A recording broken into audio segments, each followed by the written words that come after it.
Je poursuis mes réflexions sur le vol. À mon avis, le vol est une valeur des classes inférieures. Les classes inférieures, elles ont un rapport avec l'objet. Les classes supérieures ont un rapport avec le concept, avec l'idée, avec la pensée.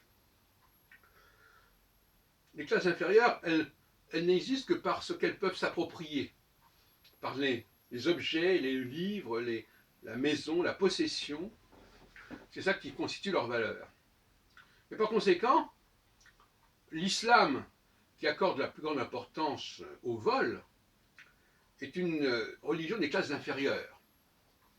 Des classes qui n'existent que par ce qu'elles possèdent, par les quelques objets dont elles disposent et qui constituent en quelque sorte leur véritable identité.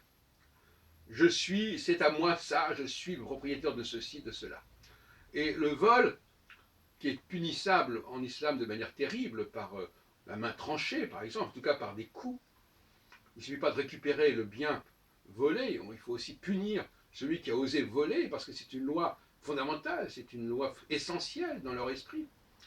Le vol est la marque des classes inférieures qui ont le sentiment de n'exister que parce qu'elles ont acquis, que parce qu'on leur a donné, qui ont le sentiment qu'en elles-mêmes, le corps lui-même, la pensée elle-même n'est rien, et qu'elle ne vaut pas grand-chose.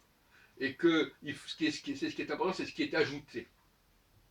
À ce propos, d'ailleurs, je ferai une petite référence à l'alcool dans les sociétés anglo-saxonnes. Constamment, dans les films, dans les pièces de théâtre, on est constamment, par exemple, je pense à Eugène O'Neill, on est constamment dans le rapport à une lune. On est en rapport avec l'alcool. L'alcool, c'est quelque chose qu'on rajoute. Une bouteille, c'est une bouteille. C'est quelque chose qui s'ajoute. Un bijou, ça s'ajoute. Et une langue aussi, la langue anglaise, est une langue qui a emprunté, qui avait le sentiment de ne pas exister suffisamment par elle-même, qui a besoin d'emprunter une autre langue.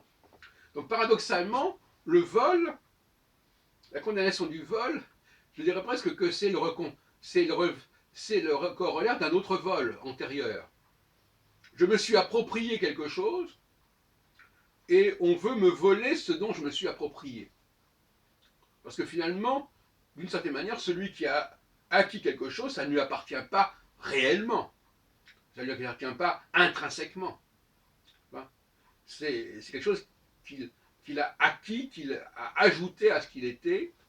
C'est une valeur ajoutée. Et donc le vol, ce n'est jamais que la désappropriation d'une appropriation.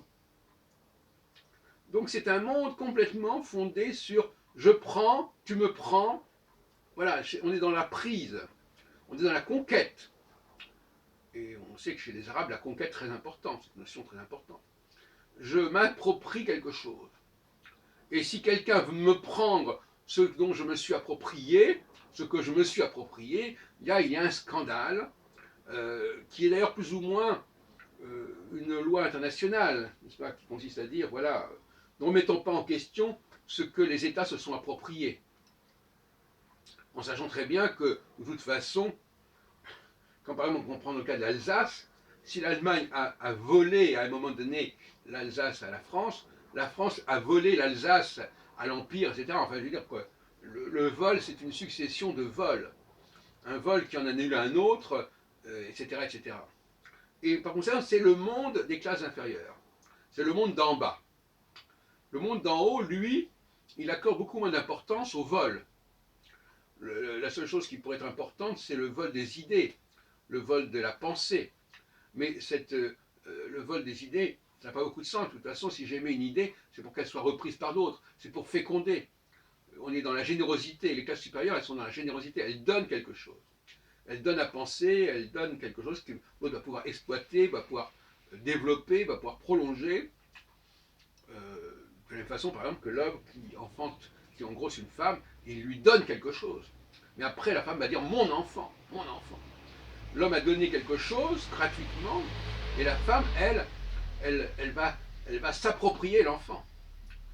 Donc finalement, l'islam est une religion féminine.